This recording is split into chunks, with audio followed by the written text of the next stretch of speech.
مال تھا، جو ساز و سامان تھا، ان کی طرف چلے گئے۔ صرف نبی پاک صلی اللہ علیہ وسلم کے قریب 12 یا 13 صحابہ رہ گئے، باقی سب کے سب مال غنیمت جمع کرنا شروع ہو گئے۔ ان میں بڑے بڑے صحابہ بھی تھے۔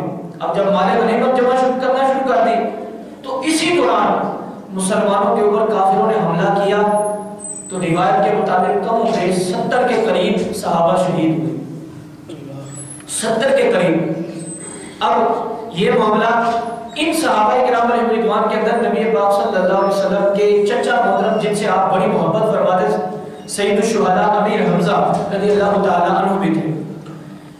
ان کو وحشی نے قتل کیا، یہ بعد میں مسلمان ہو گئے، اور ہندا اس نے یہ منت مانی تھی کہ حمزہ کا کلیجہ میں چباؤں گی، تو سید الشہداء امیر حمزہ رضی اللہ تعالیٰ عنہ کو شہید کرنے کے بعد انہوں نے اتنا ظلم کیا کہ آپ کے کلیجے کو باہر نکال کر اس ہندا نے چبایا تھا۔ لیکن ان کے بارے میں بھی آتا ہے کہ فتح مکہ کے بعد یہ مسلمان ہو گئی۔ لیکن یہاں بتانے کا مقصد یہ ہے کہ سید الشہداء امیر حمزہ رضی اللہ تعالیٰ عنہ ایک عظیم صحابی تھے اور حضور بڑی محبت فرماتے تھے۔ جب یہ بڑے صحابہ کرام شہید ہوئے تو آپ اندازہ کر سکتے ہیں کہ مسلمانوں کے اوپر ظلم تو ہوا، کچھ اپنی خطا کی وجہ سے، کچھ اپنی غلطی کی وجہ سے، لیکن اللہ پاک کبھی کبھی آزماتا بھی ہے، اس کے بارے میں بعد میں عرض کروں گا۔ لیکن سید الشہداء امیر حمزہ رضی اللہ تعالیٰ عنہ اور دیگر جو صحابہ، آپ ابھی اگر کسی کو جانے کا موقع ملا ہو وہاں پر مدینہ المنورہ، تو سید الشہداء کی قبر انور پر آپ کے مزار پر جانے کی سعادت ملی ہو، تقریباً 2-3 میل دور کا سفر ہے، آج بھی وہاں پر یہ غزوے کے آثار نظر آتے ہیں۔ لوگوں نے وہاں پر بے شک انہوں نے پابندیاں لگا دی ہیں، آپ کی قبر کے قریب نہیں جانے دیتے، وہاں باؤنڈری لگا دی ہے، دور کھڑے ہو کر دعا مانگ سکتے ہیں۔ احد پہاڑ ہے وہاں پر، اس کے اوپر آپ چڑھیں، پھر آگے آپ تھوڑا سا جائے، سامنے ایک بڑا پہاڑ نظر آتا ہے، آپ روڈ کراس کرنے کے بعد وہاں ایک بہت بڑا پہاڑ ہے، وہاں پر بھی انہوں نے اوپر جانے پر پابندی لگا دی ہے۔ وہاں پر ایک جگہ ہے جس کے بارے میں یہ مشہور ہے کہ وہاں پر آقا کریم صلی اللہ علیہ وسلم کو صحابہ نے بچا کر وہاں پر بٹھایا تھا، وہ کرسی نما جگہ بنی ہوئی ہے، وہاں ہمیں جانے کا موقع ملا تھا، اوپر چڑھ گئے تھے بڑی مشکل سے، لیکن اگر کسی کو موقع ملے تو وہاں پر جائے، دعا مانگے۔ ہمارے اسلاف کہتے ہیں جو دعا وہاں مانگی جاتی ہے اللہ قبول فرماتا ہے، کیونکہ آقا کریم صلی اللہ علیہ وسلم کے ساتھ اس پہاڑ کو نسبت ہو گئی، اس لیے حضور نے فرمایا کہ احد پہاڑ مجھ سے محبت کرتا ہے اور میں احد سے محبت کرتا ہوں، یہ حضور کا فرمان ہے۔ صحابہ کرام علیہ رضوان نے جب یہ سنا کہ کافر یہ کہہ رہے ہیں کہ حضور شہید ہو گئے، تو ادھر جو نئے نئے مسلمان ہوئے تھے انہوں نے یہ سوچنا شروع کر دیا اب نبی نہیں رہے تو ہمیں مسلمان رہنے کا فائدہ نہیں ہے، یہ سوچنا شروع کر دیا مسلمان نبی نہیں رہے تو اب ہمیں مسلمان رہنے کا فائدہ نہیں ہے، کیونکہ نبی ہوتے ہم ان کے بعد بیٹھتے اور ان کی باتیں سنتے، اب وہ جب شہید ہو گئے تو اب ہمیں فائدہ نہیں ہے۔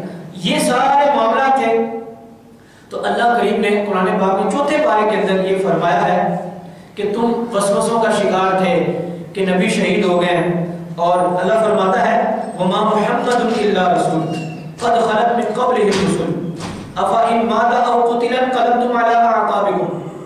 محمد تو اللہ کے رسول ہیں، ان سے پہلے بھی رسول آ چکے ہیں، اور رسول جو ہے وہ دنیا سے جاتے بھی ہیں، ان کو موت بھی آتی ہے، تم کیوں اپنے نبی کی موت کی خبر سن کر ایمان سے پھرتے ہو، بلکہ تم ایمان پر ثابت قدم رہو، ثابت قدمی رکھو، کیونکہ اگر تم ثابت قدمی نہیں رکھو گے، یاد رکھنا اللہ پاک کو تم کوئی نقصان نہیں دو گے، اگر نقصان دو گے تو اپنی ذات کو نقصان دو گے، کیونکہ ایمان سے جو پھرے گا، ایمان سے ہٹ جائے گا، اس کا ٹھکانہ ہمیشہ ہمیشہ کے لیے جہنم ہو جائے گا۔ تو اس لیے اللہ کریم نے جب مسلمانوں کے ذہن کے اندر یہ خیال پیدا ہوا تو ادھر ایک کافر نے نبی پاک صلی اللہ علیہ وسلم کے بارے میں جو مشہور ہے کہ آپ کے دان مبارک شہید ہوئے، یا ہم یہ کہہ نہیں سکتے کہ آپ کے دان مبارک شہید ہوئے، کیونکہ عام طور پہ جب دان ٹوٹتا ہے تو چہرے کی رونق ختم ہو جاتی ہے، لیکن نبی پاک صلی اللہ علیہ وسلم کا دان مبارک جو شہید ہوا تھوڑا سا کونا، اور آپ کا چہرہ مبارک جو زخمی ہوا، ہمارے علماء بیان کرتے ہیں اور لوگ کے دانت ٹوٹنے کے بعد ان کا چہرہ اس طرح رونق نما نہیں رہتا، خوبصورت نہیں رہتا، لیکن نبی محترم صلی اللہ علیہ وسلم کو اللہ پاک نے یہ عظمت عطا فرمائی کہ جب آپ کے دانت کا ایک کونا جب ٹوٹ گیا، شہید ہوا، تو اللہ کریم نے آپ کے چہرے پر اور رونق عطا فرما دی۔ احد کے مقام کے بعد، غزوہ احد کے بعد جو بھی آپ کی جانب دیکھتا آپ مسکراتے، وہ جو دانت آپ کا تھوڑا سا کونا شہید ہوا تھا وہاں سے ایک نور کی لائٹ نکلتی، نور نکلتا۔ اور کبھی کبھی تو یوں بھی ہوتا، ہمارے اسلاف بیان کرتے ہیں، جیسے حضرت عائشہ کی روایت ہے کہ حضرت عائشہ کہتی ہیں کہ نبی پاک صلی اللہ علیہ وسلم رات کے وقت میرے حجرہ انور میں تشریف لائے تو میری سوئی گم ہو گئی، تو آپ مسکرائے، آپ کی مسکراہٹ کی وجہ سے، آپ کے دانت مبارک کے نور کی وجہ سے اتنی روشنی اللہ نے عطا فرمائی، تو میں نے اپنے حجرے کے اندر جو سوئی گم ہوئی تھی اس کو میں نے ڈھونڈ لیا۔ میں نے یہ وضاحت اس لیے بیان کی، کئی لوگ ایسے بدنما سے لوگ ہوتے ہیں، وہ ایسے بدتمیزی کرتے ہوئے نبی پاک صلی اللہ علیہ وسلم کے دانت کے بارے میں یہ کہہ دیتے ہیں کہ آپ کا دانت ٹوٹ گیا تھا، اور یہ الفاظ جو استعمال کرتے ہیں ہم، یہ عام طور پہ، جیسے میں نے پہلے عرض کیا، کسی کا دانت ٹوٹتا ہے تو اس کا چہرہ ویسے نہیں رہتا، وہ خوبصورتی ختم ہو جاتی ہے، کیونکہ اللہ پاک نے ہر چیز کے اندر خوبصورتی رکھی ہے، کیونکہ جو خوبصورت شخص ہوتا ہے جب مسکراتا ہے تو مسکرانے پر اس کا چہرہ اور خوبصورت ہوتا ہے۔ تو نبی پاک صلی اللہ علیہ وسلم تو سب سے اعلیٰ چہرے والے ہیں، سب سے اعلیٰ نور والے ہیں۔ یہاں پر ضمناً ایک اور بات عرض کرتا ہوں، کئیوں کے ذہن میں یہ ہے کہ سیدنا ویسے قرنی رضی اللہ تعالیٰ عنہ کے بارے میں کہ جب حضرت عمر رضی اللہ تعالیٰ عنہ گئے ان کے پاس، حضور کے حکم کے مطابق ان کو جھبا دیا، تو انہوں نے پوچھا کہ حضور کا دانت کون سا شہید ہوا تھا، تو انہوں نے بتایا، کرتے کرتے انہوں نے اپنے پورے دانت شہید کر دیے کہ یہ بھی ٹوٹا ہوگا، یہ بھی ٹوٹا ہوگا۔ یہ غلط روایت ہے، ایسی کوئی روایت نہیں۔ اسلام نے اپنی جان پر ظلم کرنے سے منع کیا ہے۔ اگر کوئی کہے، آج کوئی عاشق رسول ہونے کا دعویٰ کرے کہ نہیں حضور کا دانت ٹوٹا تھا میں اس لیے توڑا ہوں، تو اس پر حرام کا فتویٰ لگے گا۔ کیوں؟ شریعت نے اپنی جان پر ظلم کرنے پر منع کیا ہے۔ یہ جو روایت بیان کی جاتی ہے کہ حضرت ویسے قرنی رضی اللہ تعالیٰ اپنے دانت توڑ دیے، یہ بالکل غلط روایت ہے، یہ ٹھیک روایت نہیں ہے۔ یہ من گھڑت باتیں ایسے لوگوں کو سنا کے پتہ نہیں کہاں سے کہاں تک پہنچا دیا، تو اس لیے یہ بالکل غلط روایت ہے۔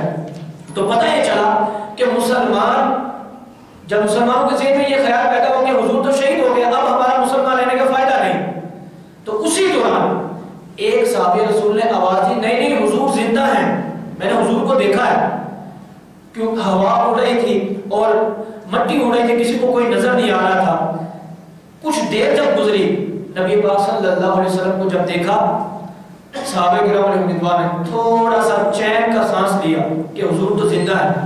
اسی دوران ایک بڑا خوبصورت واقعہ ہے کہ ایک عورت، جب کافروں نے یہ شوشہ چھوڑ دیا کہ مسلمانوں کے نبی شہید ہو گئے، ایک عورت مدینے سے چلی، ایک شخص سے پوچھا مجھے بتاؤ میرے نبی کا حال کیا ہے۔ اس شخص نے جواب دیا تیرا تو شوہر شہید ہو گیا۔ اس نے کہا مجھے شوہر کا نہ بتاؤ، مجھے میرے نبی کی بات بتاؤ۔ وہ عورت تھوڑا آگے جاتی ہے، ایک اور شخص سے پوچھتی ہے بتاؤ میرے نبی کا حال کیا ہے۔ وہ شخص جواب دیتا ہے تیرا تو بھائی بھی شہید ہو گیا ہے۔ وہ کہتی ہے مجھے میرے بھائی کی خبر نہ بتاؤ، مجھے میرے نبی کی بات بتاؤ۔ وہ عورت تھوڑا آگے جاتی ہے، پھر ایک شخص سے سوال کرتی ہے میرے نبی کا حال بتاؤ، میرے نبی کیسے ہیں صلی اللہ علیہ وسلم۔ وہ شخص جواب دیتا ہے تیرا تو بیٹا بھی شہید ہو گیا۔ اللہ اکبر، سبحان اللہ و بحمدہ، سبحان اللہ العظیم۔ اللہ کی شان کیا ہے۔ اللہ پاک نے صحابہ اور صحابیہ جو تھے ان کے دل کے اندر کیسی محبت حضور کی پیدا فرما دی۔ بیٹے کی بات کی، حالانکہ ماں کو بیٹے سے بڑی محبت ہوتی ہے، ماں جواب دیتی ہے مجھے میرے بیٹے کی خبر نہ بتاؤ، مجھے تو میرے نبی کی خبر چاہیے، میرے نبی کا حال کیا ہے۔ چلتے چلتے جب ایک صاحب سے پوچھتی ہیں کہ مجھے بتاؤ میرے نبی کا حال کیا ہے، وہ لے کر حضور کے پاس جاتی ہیں، حضور کا دیدار کرتی ہیں۔ یا رسول اللہ صلی اللہ علیہ وسلم، نہ مجھے اپنے شوہر کی فکر ہے، نہ بھائی کی فکر ہے، نہ بیٹے کی فکر ہے۔ یا رسول اللہ صلی اللہ علیہ وسلم، اگر مجھے کسی کی فکر ہے تو وہ آپ کی فکر ہے۔ یا رسول اللہ، کیونکہ میں آپ سے محبت کرتی ہوں،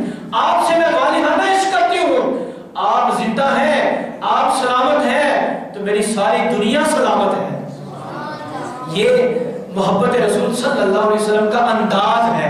کیوں؟ اس لیے قرآن نے خود بیان کیا کہ اللہ کے رسول سے پیار کرنا ہے تو اپنے اولاد سے زیادہ، اپنے ماں باپ سے زیادہ، اپنے کاروبار سے زیادہ، بلکہ ساری دنیا سے زیادہ اگر رسول اللہ سے پیار نہیں کرو گے تمہارا ایمان مکمل نہیں ہوگا۔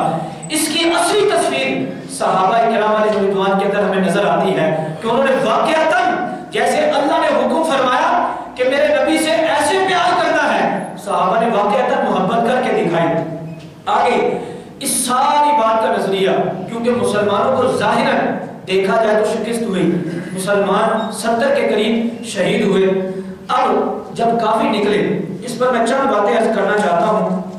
جب کافی وہاں سے نکلے تو ابو سفیان نے کہا آج اگر مسلمانوں کو سب کے سب کو ختم کر دیتے تو اچھا ہوتا، لیکن اللہ فرماتا ہے کہ میں نے جب انہوں نے یہ سوچا تو میں نے ان کے دل کے اندر مسلمانوں کا روب ڈال دیا۔ سنلقی فی قلوب الذین کفروا الرعب، کہ ہم نے ان کے دل کے اندر مسلمانوں کا روب ڈالا۔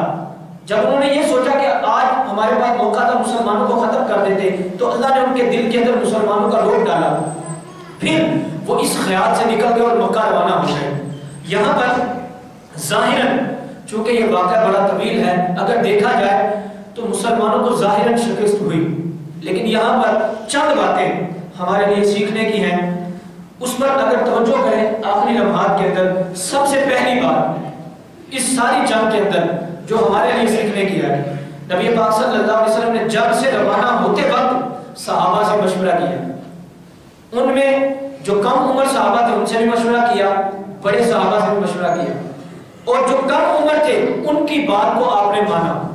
ایک بات تو ہمیں پتہ چلی، جب بھی کوئی اہم کام کرنا ہو تو ہمیں مشورہ کر لینا چاہیے، اور اگر چھوٹا بچہ بھی جس کی عمر کم ہو، نوجوان ہو، اگر کوئی مشورہ دے رہا ہو اس کو رد نہیں کرنا چاہیے اس بنا پر تمہاری تو کوئی عمر ہی نہیں، تم تو مشورہ دینے کے قابل نہیں ہو۔ نہیں، اگر وہ اچھا مشورہ دے رہے ہو تو ان کی بات ماننی چاہیے۔ نبی پاک صلی اللہ علیہ وسلم نے جو چھوٹے صحابہ تھے ان کی بات مانی۔ یہاں پر والدین کے لیے بھی بات عرض کروں گا۔ والدین اکثر اوقات اپنی اولاد سے مشورہ نہیں کرتے، جس کا بڑا نقصان ہوتا ہے۔ وہ نقصان کیا ہوتا ہے؟ نوجوان جو ہوتے ہیں، جو بیٹے ہوتے ہیں، وہ اپنے دل کے اندر یہ بات لیے بیٹھے ہوتے ہیں کہ والدین ہم سے مشورہ نہیں کرتے، کوئی بھی کام گھر کا کروانا ہو ہم سے پوچھتے نہیں ہیں۔ اور نوجوانوں کے دل میں ایک اور بات ہوتی ہے، یار باہر کے لوگ تو ہم سے مشورہ کرتے ہیں، کئی نوجوان ایسے بھی ہوتے ہیں، باہر کے لوگ ہم سے پوچھتے ہیں لیکن گھر والے ہم سے پوچھتے ہی نہیں ہیں، جس کی بنا پر اولاد اور ماں باپ کے درمیان تلخی پیدا ہوتی ہے۔ یہ اکثر اوقات دیکھا ہے، ماں باپ کہتے ہیں کہ ہماری اولاد کے اندر مشورہ دینے کی طاقت نہیں ہے، حالانکہ ان کی غلط فہمی ہوتی ہے۔ صحیح فہمی یہ ہے کہ ہم اپنی اولاد کو بٹھائیں، کوئی بھی گھر کا کام کروانا ہو، کوئی بھی اہم کام کرنا ہو، بیٹی کی شادی کرنی ہو، کوئی بھی معاملہ کرنا، اپنی اولاد سے ضرور مشورہ کریں، ان سے رائے لیں کہ تم کیا چاہتے ہو، اس کا فائدہ کیا ہوگا۔ آپ کی اولاد آپ سے محبت کرے گی۔ نبی پاک صلی اللہ علیہ وسلم سے بڑھ کر کوئی فیصلہ کرنے والا ہو سکتا ہے؟ نہیں ہو سکتا ہے، لیکن مجھے بتائیں حضور نے پھر صحابہ سے مشورہ کیوں لیا؟ بڑے صحابہ سے بھی، چھوٹوں سے بھی، کیوں؟ ان کے دل میں اسلام کی محبت پیدا ہو کہ اسلام تو اس بات کا درس دیتا ہے جب بھی تم نے کوئی اہم کام کرنا ہے مشورہ کر لیا کرو۔ اور دوسری بات کہ لیڈر کی اطاعت، نبی پاک صلی اللہ علیہ وسلم نے 50 صحابہ کو فرمایا تھا تم نے یہاں پر رہنا ہے، غزوہ احد میں تم نے یہاں سے ہلنا نہیں جب تک میں نہ حکم دے دوں، اور دیگر صحابہ سے بھی کہا تھا جب تک میں تمہیں حکم نہ دوں تم نے اور کام نہیں کرنا۔ لیکن احد کے اندر یہ معاملہ پیش آیا کہ صحابہ کرام نے ظاہراً اپنے لیڈر کی اطاعت نہ کی، اپنے لیڈر کی بات کو نہ مانا، جس کی وجہ سے ان کو نقصان اٹھانا پڑا۔ یہاں پر لیڈر کی بات اس لیے کر رہا ہوں، لیڈر اس کو کہا جاتا ہے جو بادشاہ ہو، یہ نہیں ہے کرپشن زدہ ہو، زانی ہو، بیکار قسم کا انسان، اس کو نہیں کہا جاتا، بلکہ لیڈر اس کو کہا جاتا ہے واقعتاً بادشاہ ہو، شریعت کا پیکر ہو۔ یہاں پر اگر کہوں تو غلط نہ ہوگا، لیڈروں کے اندر علماء شامل ہوتے ہیں، ان کی بات کو جب تک تسلیم نہیں کریں گے، یاد رکھیں کوئی بھی شخص راہ جنت پر گامزن نہیں ہو سکتا، بے شک جتنے مرضی دعویٰ کرے۔ نبی پاک صلی اللہ علیہ وسلم ایز اے لیڈر آپ نے حکم فرمایا تھا تم نے یہاں پر نہیں رہنا ہے، لیکن صحابہ کرام علیہ رضوان نے ظاہراً بات نہ مانی، مال غنیمت کی طرف چلے گئے تو نقصان اٹھانا پڑا، جس کی وجہ سے 70 صحابہ شہید ہوئے۔ یہاں پر لیڈر کے بارے میں اللہ فرماتا بھی ہے کہ اللہ کی اطاعت کرو، رسول کی اطاعت کرو, وَأُولِي الْأَمْرِ مِنْكُمْ, اور جو تم میں حکم نافذ کرنے والا ہے, فیصلے کرنے والا, اس کی بھی اطاعت کرو. لیکن اس کے لیے یہ شرط ضرور ہے کہ اگر اللہ کا حکم مانتا ہو اور رسول اللہ کی بات کو مانتا ہو تب جا کر اس کی اطاعت کریں گے. پھر نبی پاک صلی اللہ علیہ وسلم کے بارے میں اور تیسری بات جو اہم ترین بات ہے وہ یہ کہ کبھی کبھی نیکی کے کام کے اندر آزمائش آ سکتی ہے. کبھی کبھی آزمائش آتی ہے, جیسے اللہ فرماتا ہے وَلَنَبْلُوَنَّكُمْ بِشَيْءٍ مِّنَ الْخَوْفِ وَالْجُوعِ وَنَقْصٍ مِّنَ الْأَمْوَالِ وَالْأَنفُسِ وَالثَّمَرَاتِ, کہ ہم تمہیں ضرور آزمائیں گے, مال لے کر بھی آزمائیں گے اور تم سے جان لے کر بھی آزمائیں گے, پھل کی کمی لے کر بھی آزمائیں گے. یہ آزمائش آتی ہے کیونکہ کبھی کبھی یہ بھی ہوتا ہے, قرآن فرماتا ہے اسی نظریے کے بارے میں یا ایھا الذین آمنوا لا تکونوا کالذین کفروا وقالوا لاخوانہم, کہ کچھ لوگوں نے یہ سوچا کہ کاش ہم اس جنگ میں نہ شریک ہوتے. اذا ضربوا فی الارض او کانوا غزا لو کانوا عندنا ما ماتوا وما قتلوا, کچھ لوگوں نے یہ سوچا اگر ہم شامل نہ ہوتے یار تو ہمارا بھائی قتل نہ ہوتا, ہمارا فلاں رشتہ دار قتل نہ ہوتا. انہوں نے یہ سوچا. اور کئیوں کے لوگوں نے یہ سوچا کہ اگر ہمارا بھائی نہ شریک ہوتا تو وہ بھی قتل نہ ہوتا.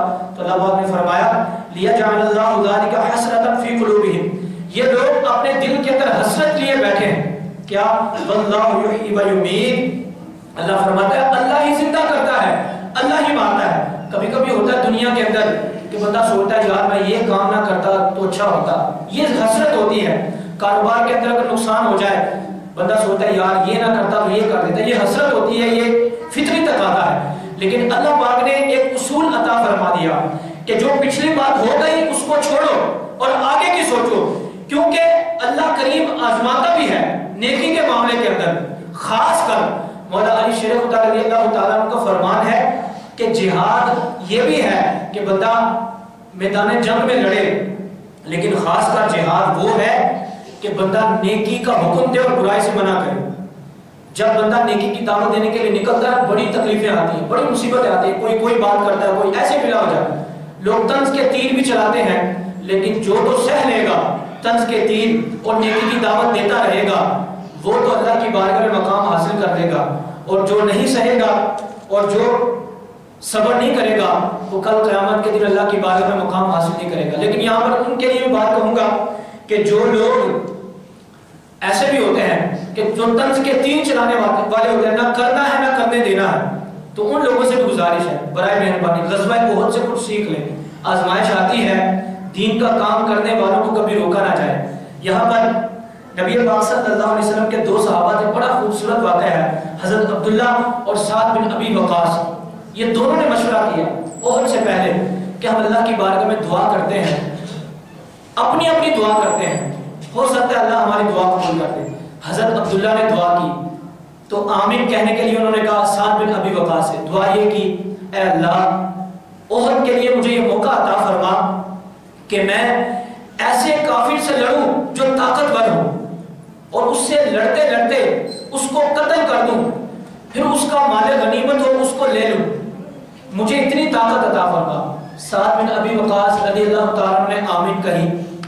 پھر سعد بن ابی وقاص نے کیا دعا کی سنیے. آج تو ہم تھوڑی تھوڑی باتوں پہ جو نا الجھ پڑتے ہیں, ایک دوسرے کے مخالف ہو جاتے ہیں. سعد بن ابی وقاص رضی اللہ تعالیٰ نے دعا کرتے ہیں مولا مجھے اتنی ہمت طاقت عطا فرما کہ میرے سامنے جو کافر ہے وہ طاقتور ہو, بڑا ہمت والا ہو, اور وہ مجھے شہید کر دے. حضرت عبداللہ نے تو یہ دعا کی تھی کہ میں اس کو قتل کر دوں. سعد بن ابی وقاص نے دعا کی مولا وہ مجھے شہید کر دے, شہید کرتے ہوئے مجھے اتنے زخم دے, میرے کان بھی کاٹ دے, میرا ناک بھی کاٹ دے, میرے ہاتھوں کو کاٹ دے. اور مولا کریم جب میں تیری بارگاہ میں پیش ہوں نا اس حالت میں کہ میرا ناک کٹا ہوا ہو, میرے کان کٹے ہوں, میرے ہاتھ کٹے ہوں, تو مولا تو مجھ سے پوچھے کہ سعد تجھے یہ کیا ہوا, تیرے ہاتھ کان اور ناک کیسے کٹے, تو میں تجھے جواب دوں اے مولا کہ تیرے راستے میں یہ سب کچھ ہوا ہے, یہ زخم تیرے راستے میں ہوئے ہیں, تیرے حکم کے مطابق ہوئے ہیں. تو اللہ فوراً فرمائے اے سعد ابی وقاص تو نے سچ کہا ہے. پھر اللہ مجھے یہ حکم فرمایا سعد تو نے زخم میری محبت میں کھائے ہیں, تیرا ناک تیرے کان تیرے ہاتھ اس لیے کٹے ہیں کہ تو مجھ سے محبت کر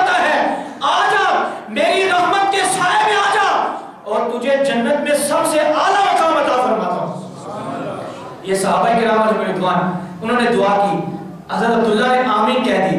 حضرت عبداللہ کہتے ہیں جب جنگ ختم ہوئی نا، قسم خدا کی جس کے قبضہ قدرت میں میری جان ہے، میں نے دیکھا کہ سعد بن ابی وقاص کا ناک بھی کٹا ہوا تھا، ہاتھ بھی کٹے ہوئے تھے، کان بھی کٹے ہوئے تھے اور زخموں سے چور چور تھے۔ تو میں نے کہا لگتا ہے اللہ پاک نے دعا قبول فرما لی ہے۔ جتنے زخم زیادہ آتے ہیں اللہ کی راہ میں، اتنا ہی اللہ پاک بلند و بالا مقام عطا فرماتا ہے۔ تو اس لیے آج وقتی طور پر جہاد تو ہم پر فی الحال فرض نہیں ہے، فرض کفایہ ہے، لیکن ایک جہاد ہم پر لازم ہے، وہ یہ نیکی کی دعوت دینا اور برائی سے منع کرنا۔ یہ ہر مسلمان کا فریضہ ہے، اور اس راستے کے اندر اگر کسی کو تکلیف آتی ہے، کوئی طنز کے تیر چلاتا ہے، کوئی مصیبت دینے کی کوشش کرتا ہے، صبر کریں گے تو کل قیامت کے دن اللہ کی رحمت کے سائے میں انشاءاللہ عز و جل ضرور ہوں گے، اللہ ضرور مقام سے نوازے گا۔ اللہ کریم عمل کرنے کی توفیق عطا فرمائے، آمین۔ صلی اللہ